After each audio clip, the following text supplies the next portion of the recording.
আমরা শুধু 5 ওয়াক্তের সালাত পড়ে নিব এবং খেতিবাড়ি করে নিব, ছেলেপিলেকে কোনো রকম মানুষ করে দিব, এই রকম যদি ধ্যান ধারণা থাকে তো আমরা ওই ক্যাটাগরিতে আসবো না যে ক্যাটাগরিতে আল্লাহ রাব্বুল আলামিন আমাদেরকে সম্মান দান করেছেন। আমরা ওই ক্যাটাগরিতে যেতে পারবো না।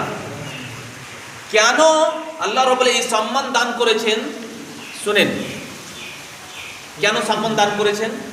আল্লাহ বলছেন তা'মুরুনা বিল মা'রুফ ওয়া তানহাউনা আনিল মুনকার। এই জন্য আমি তোমাদেরকে বাছাই করে নিয়েছি যে তোমরা মানুষকে ভালো কাজের দিকে আহ্বান করবে এবং মন্দ কাজ থেকে মানুষকে বিরত রাখবে। ভালো কাজের আহ্বান করা এবং মন্দ কাজ থেকে বিরত রাখাটা, এই কাজটাই হলো উম্মতে মুসলিমার সব থেকে অতি উত্তম কাজ।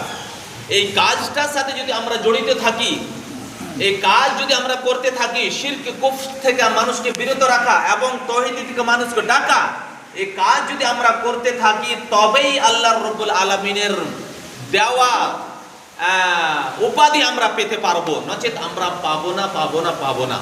এই শর্ত আল্লাহ রাব্বুল আলামিন লাগিয়ে দিয়েছে। তোমাদেরকে আমি বাছাই করে নিয়েছি, আমি তোমাদেরকে চুনে নিয়েছি। কিসের কারণে?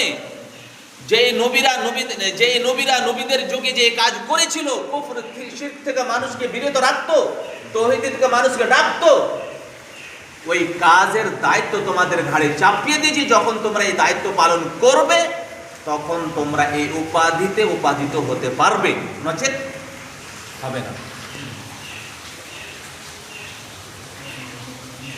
তো এই আল্লাহ রাব্বুল আলামিন দেখেন, আমি কিছু কথা বললাম যে হযরত নূহ আলাইহিস সালাম বা মানে এর পূর্বে যতগুলো নবী এসেছিলেন সমস্ত নবীর উম্মতকে আল্লাহ রাব্বুল আলামিন এই উপাধি দান দেননি। কি উপাধি? খায়ের শব্দটা দেননি।